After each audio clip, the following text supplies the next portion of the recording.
시편 13편 1절부터 끝절까지 읽고 제가 말씀 나눕니다.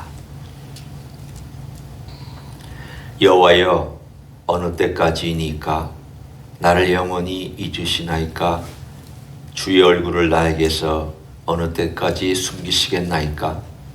나의 영혼이 번민하고 종일토록 마음에 근심하기를 어느 때까지 하오며, 내 원수가 나를 치며 자랑하기를 어느 때까지 하리이까?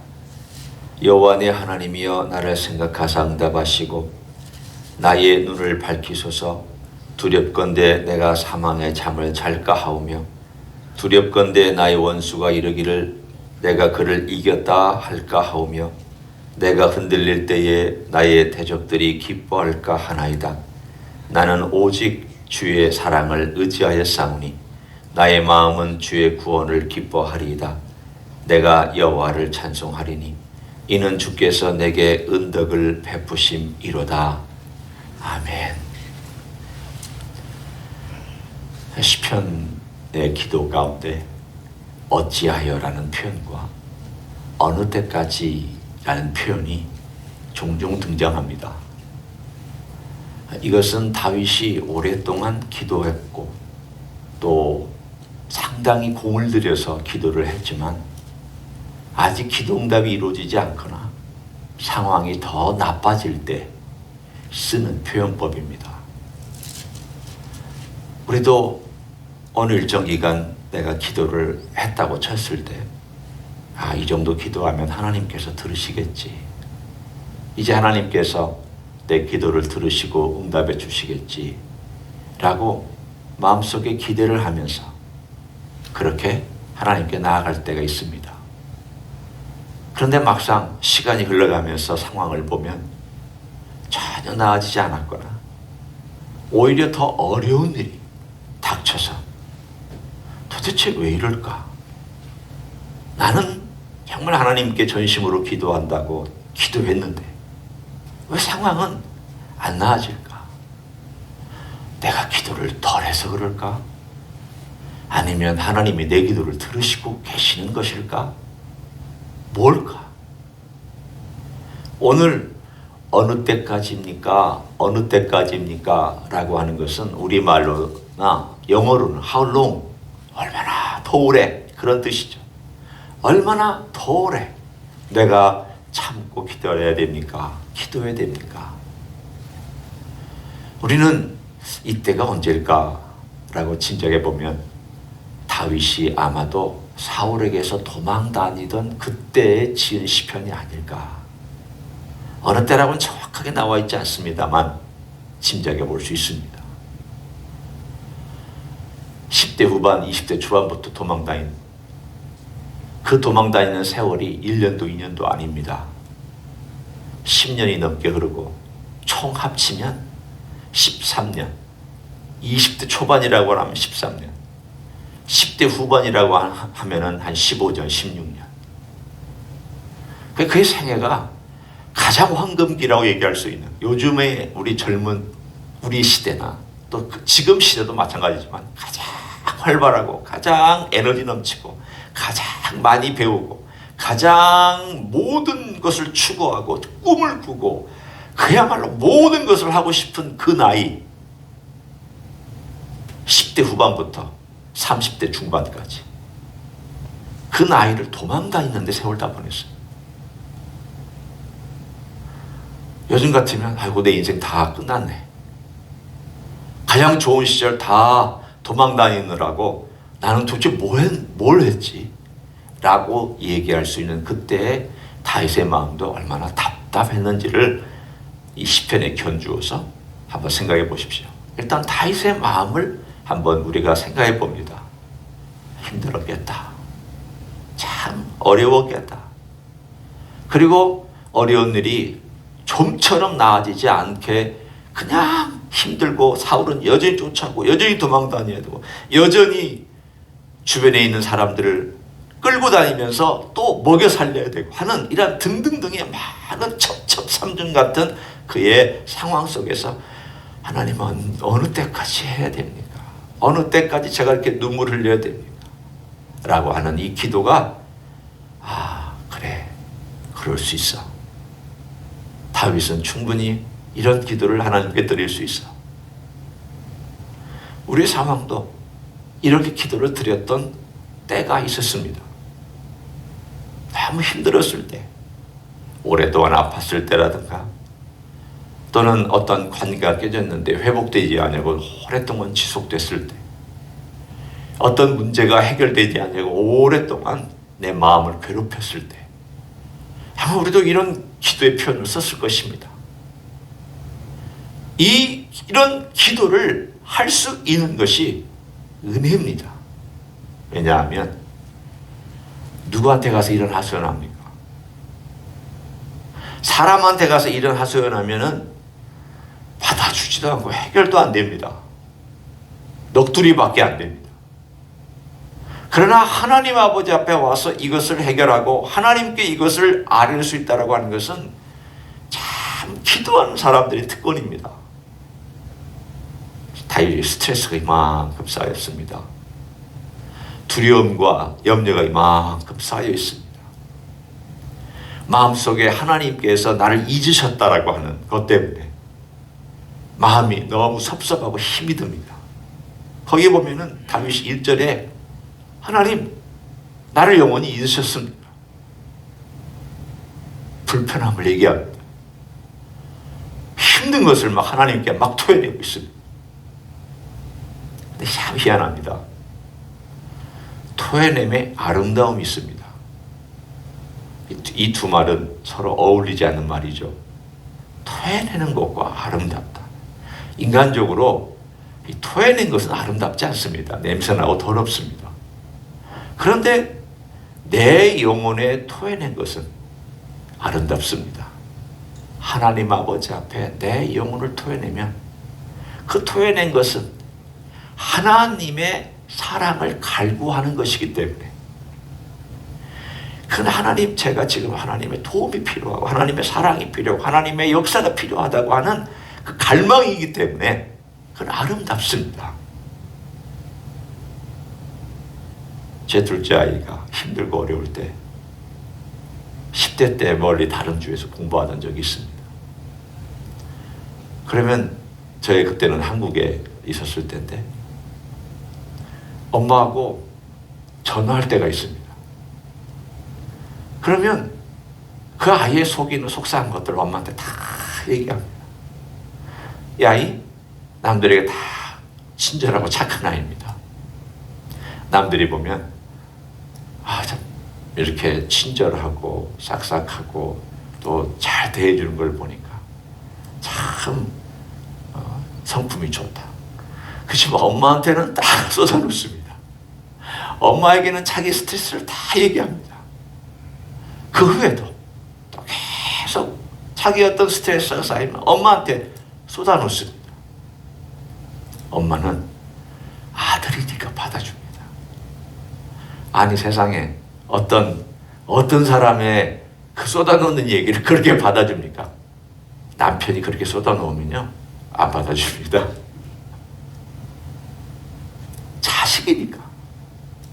자식이니까 다 받아줍니다.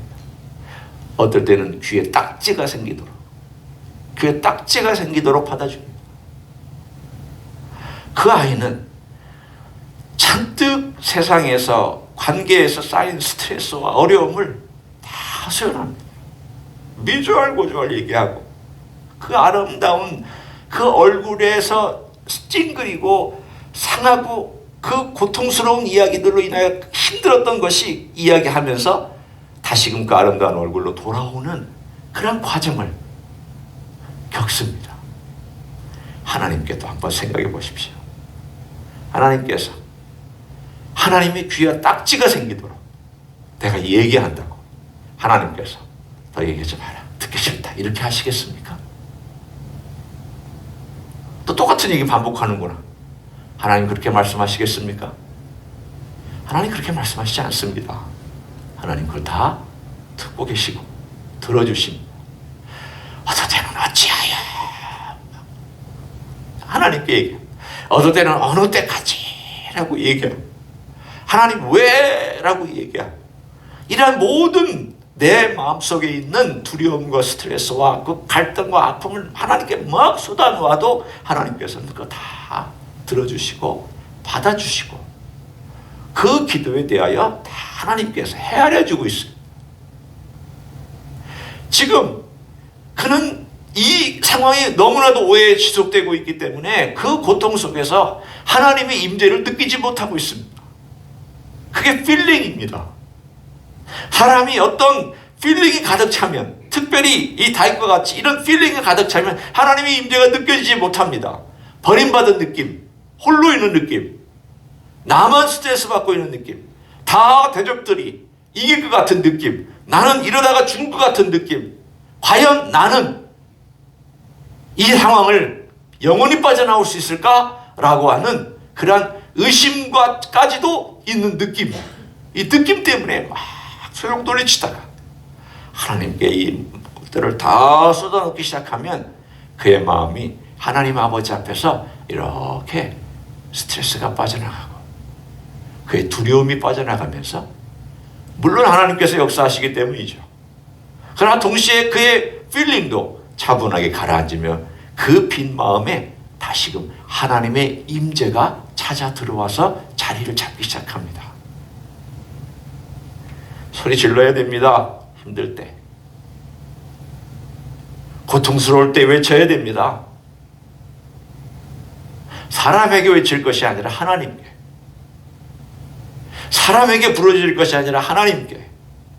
때로 사람들의 도움이 필요할 때도 있지만 먼저는 하나님께 항상 우리는 부르짖고 기도하고, 오늘 다윗처럼 이렇게 울고 하나님께 호소하고, 이런 삶을 통하여서 우리의 삶 가운데 임재가 다시 회복되는 과정을 겪습니다. 어떻게 다윗이 임재로 회복되는지를 한번 보십시오. 3절과 4절에 조금 그의 회복되고 있는 내용을 이렇게 표현합니다.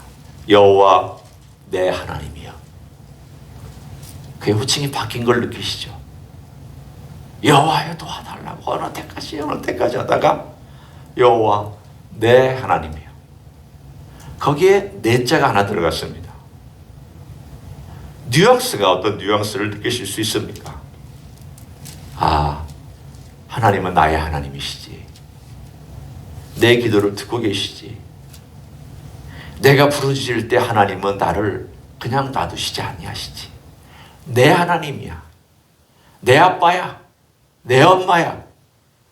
내 하나님이야. 나의 주님이야. 이 주님, 내 주님이라고 하는, 내 하나님이라고 하는 강력한 표현 속에 다윗이 이미 신앙으로 돌아와서 하나님의 임재를 느끼기 시작하고 있다는 것을 말합니다. 하나님의 임재가 떠난 적은 없습니다. 하나님의 임재가 그의 삶 가운데서 하나님께서 내가 너 돌아섰다라고 한 적 없습니다. 다만 내가 하나님의 임재를 못 느끼고 있었을 뿐입니다. 왜? 너무 두려워서. 그러다가 이 두려움이 하나님께 다 두려움을 올려놓고 나면 그 임재가 다시 느껴지기 시작합니다. 그래 가서 말합니다. 나를 생각하사 응답하시고 나의 눈을 밝히소서. 왜 밝혀달라고 했을까? 아마도 도망 다녀야 되니까. 그가 피난처를 찾아야 되니까. 도망 다니다 보면은 힘들고 어렵고 먹을 것도 없고 춥고 배고플 때 아마도 사람들이 아이고 졸려, 아이고 힘들어, 그러다 깜빡 졸면 적들이 와서 그를 잡아갈 수 있는 그런 상황 속에서 다윗이 기도하기를 나를 생각하사 응답하시고 나의 눈을 밝혀주십시오. 졸지 않게 해주시고 피난처를 잘 찾아서 가게 해주십시오. 이 어려운 상황을 잘 빠져나가게 해주십시오. 라고 하는 급박한 기도를 하나님께 드립니다. 두렵건대 사망의 참을 잘까 하오며 두렵건대 나의 원수가 이러기를 내가 그를 이겼다 할까 하오며 내가 흔들릴 때에 나의 대적들이 기뻐할까 하나이다. 하나님께서 저를 기름 부어주시고 하나님의 왕을 삼겠다고 약속하셨는데 지금의 상황은 그것과 정반대지만 하나님, 제가 지금 이런 급박한 상황 가운데 목숨을 살려주셔야 되는데 제 눈이 지금 감기고 있고 저는 지금 피곤하여서 졸고 있고 어려운 가운데 있는데 주님, 이럴 때 대적들이 저를 잡은 다음에 내가 다윗을 잡았다, 드디어 내가 내 대적을 이겼다라고 할까 두렵사오니 하나님 저로 하여금 피할 길을 주십시오 라는 아주 소박하고 아주 현실적이고 아주 긴박한 기도를 그는 하나님 아버지 앞에 드리고 있습니다.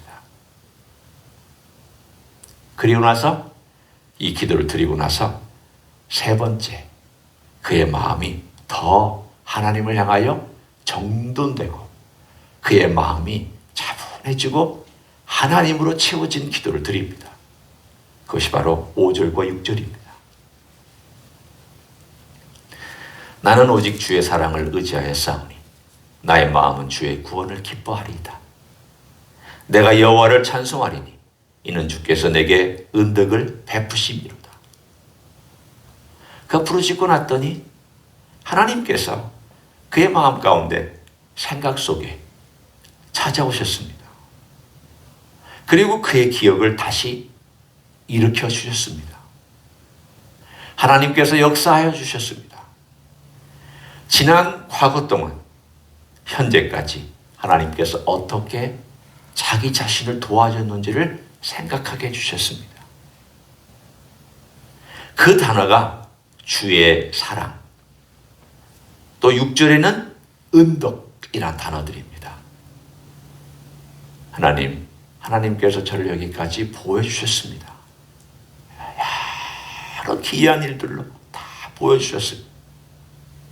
그게 생각납니다. 그리고 그것을 하나님께 아뢰입니다. 하나님, 이렇게 도와주셨습니다. 여기까지 도와주셨습니다. 하나님, 앞으로도 도와주십시오. 아직 기도 응답 못 받았습니다. 문제 해결 안 됐습니다. 갑자기 하나님께서 나타나셔서 다윗을 싹 빼준 것도 아닙니다. 무슨 천사를 보내가지고 자기 대적들을 쓸어주신 것도 아닙니다. 성경에 보면 그런 이야기도 나오지만 그런 일은 일절 없습니다. 다윗이 도망다니는 동안 천사를 보내서 그를 쫓아오는 군대들을 물리쳐 주셨다, 이런 표현 하나도 없습니다. 그건 나중에 나타난 일이 있지만 다윗이 도망다닐 때는 유독해도 그런 일이 하나도 없었습니다. 생각해 보십시오. 아니, 하나님이 사랑하시면 다윗을 천사를 보내서 쫙 보여주시고 진치게 하시고 천군 천사를 보내서 호위해 주시고, 아니 그렇게 하시면 왜 이렇게 도망다니게 만드시고 왜 이렇게 힘들고 어렵게 만드셔서 다윗으로 하여금 그렇게 이렇게 이런 기도가 나오게 했을까? 참, 하나님 어떨 때는 모질다고 여길 수도 있지 않습니까? 그러나 하나님께서 이렇게 다윗을 훈련하셨기 때문에 그나마 다윗이 된 것입니다. 그나마 다윗이 된 것입니다. 만일 하나님께서 이런 고난 속에서 다윗을 훈련시키지 않았다면 하나님의 왕국을 세워서 그 나라가 과연 그나마 다윗의 새 왕국이 바벨론 포로에 가기까지 그만큼이라도 견딜 수 있었을까요? 우리는 그 나라가 결국 하나님 배반하고 바벨론의 포로로 잡혀가서 그렇게 됐잖아요 라고 얘기하지만, 역으로 생각해 보십시오. 다윗이 이런 고난 가운데 하나님을 의지하고 이렇게 노래하고 기도하고 신앙 가운데 그래도 그 나라를 세웠기 때문에, 그래도 그 나라가 거기까지 갔고 바벨론 땅에서 다시 돌아와서 유다 예루살렘에서 다시금 거기에서 성벽을 쌓고 거기서 성전을 세우고 그들이 살고 예수님 오실 때까지 유지할 수 있었던 것이 아닐까요? 하나님의 역사는 우리가 감히 헤아리지 못합니다. 다윗이 하나님 아버지 앞에 노래하고 눈물을 흘리고 고통스러웠기 때문에 우리는 메시아에 대한 예언을 다윗의 생애 가운데 보며 다윗이 예언한 예언 가운데 메시아를 만날 수 있습니다. 다윗이 이렇게 고통스러웠기 때문에 그는 하나님의 은혜에 의지할 줄 알았고 하나님이 누구신지를 발견하였습니다. 다윗이 이렇게 부르짖었기 때문에 하나님의 은덕이 늘 함께했고 앞으로도 함께 하실 것에 대한 그 수많은 노래들과 앞으로도 우리가 볼 수많은 이야기들이 오고 오는 모든 신앙인들에게 도전을 주고 우리도 이렇게 살아야 되겠다라고 영감을 불어넣어 줬습니다. 하나님, 이 놀라운 일을 행하셨습니다. 다윗을 통하여 우리에게 또 말씀합니다. 지금 우리는 어쩌면 다윗만큼 어느 때까지 이렇게는 얘기를 할 기도는 아닐지 몰라도 우리에게 주시는 메시지가 있습니다. 내가 네 기도를 듣고 있다. 네가 염려할 때도 내가 너와 함께 하고 있다. 내가 두려울 때도 내가 너와 함께 하고 있다. 내가 부르짖어라. 그러면 내가 그 부르짖는 가운데 너의 생각 속에 성령께서 역사하시는 것이죠. 성령께서 우리 안에서 역사하셔서 다시금 하나님께서 어떻게 우리를 이끌어 오셨는지, 지금 내가 어떤 상황에 있는지, 그리고 앞으로 하나님께서 어떤 일을 행하실지, 이 모든 것들을 다시금 생각나게 하시고, 다시금 기도로 바꾸게 하시고, 다시금 하나님께 나아가는 그러한 임재의 현장을 경험하게 만들어 주실 줄로 믿습니다. 하나님의 임재는 변한 적이 없습니다. 다만 상황과 우리의 감정의 상태 때문에 느끼지 못하고 있을 뿐입니다. 다시 그 하나님의 임재를 회복하는 하루가 되게 해달라고, 하나님의 임재를 강력하게 회복하는 시간과 기도의 시간이 되게 해달라고, 내가 그렇게 하나님의 임재에 강력하여 뜨겁게 기도했던 그때를 다시금 회복시켜달라고. 그래서 하나님의 임재 가운데 오늘도 기도하고, 오늘도 걷고, 오늘도 생각하고, 오늘도 사랑하고 섬기는 귀한 하루가 되게 해달라고, 오늘도 주님께 나아가는 여러분 되시길 예수님의 이름으로 간절히 축원합니다. 기도하겠습니다. 하나님 감사합니다. 다윗은 두렵고 떨릴 때, 너무나도 많은 스트레스가 쌓일 때 하나님께 울부짖었고 호소하였고 외쳤고, 때로는 어떻게 해서 이런 기도를 드릴 수 있을까 싶을 정도로 하나님께 이렇게 원망조의 이야기까지도 했던, 그러나 이것이 기도임을 알고 감사를 드립니다. 하나님, 우리의 삶 가운데서도 주님께 어떨 때는 하소연할 때가 있고 부르짖을 때가 있고 눈물 흘릴 때가 있었던 과거를 기억합니다. 그때 우리 주님 앞에 우리는 눈물을 흘리며 간절했습니다. 열망했습니다. 갈망했습니다. 우리의 마음이 뜨거웠고 우리의 마음이 간절하여 우리 주님만을 바라봤습니다. 그랬더니 주님께서 그 과정 속에서 역사하셨고 우리의 삶을 바꿔주셨으며 인도하셨습니다. 은덕을 내려주셨습니다. 또한 어려운 상황이 닥쳐올 때 우리는 과거를 잊어버리기도 하지만 우리 주님 앞에 기도하는 가운데 그 과거를 생각나게 하시고 주님을 다시 기대할 수 있는 주님으로 만나게 해주시니 감사를 드립니다. 그런 하루가 될 수 있도록 축복하옵소서. 다시금 주님의 임재를 경험하는 하루 되게 하옵소서. 주님이 나와 함께 하심과 나의 목자 되심과 내 기도를 들어주심과 내 삶의 모든 상황 속에서 도와주시는 분임을 오늘 하루도 명확하고 분명하고 힘있고 강하게 경험하는 하루가 되게 축복하여 주시옵소서. 이제는 우리 구주 예수 그리스도의 은혜와 하나님 아버지의 극진하신 사랑과 성령 하나님 교통하심의 역사가 오늘도 우리 주 예수 그리스도의 그 크신 은혜와 사랑과 존귀하심과 도우심과 함께하심과 임재의 놀라운 역사가 강력하고 힘있고 뜨겁게 경험되어지는 귀한 하루가 되기를 소원하여 이 자리에 헌신하는 사랑하는 종들 위에와 주임제 히스교회 위에와 이민교회들과 한국교회들과 선교사님들 위해 이제로부터 영원히 함께 하실지어다.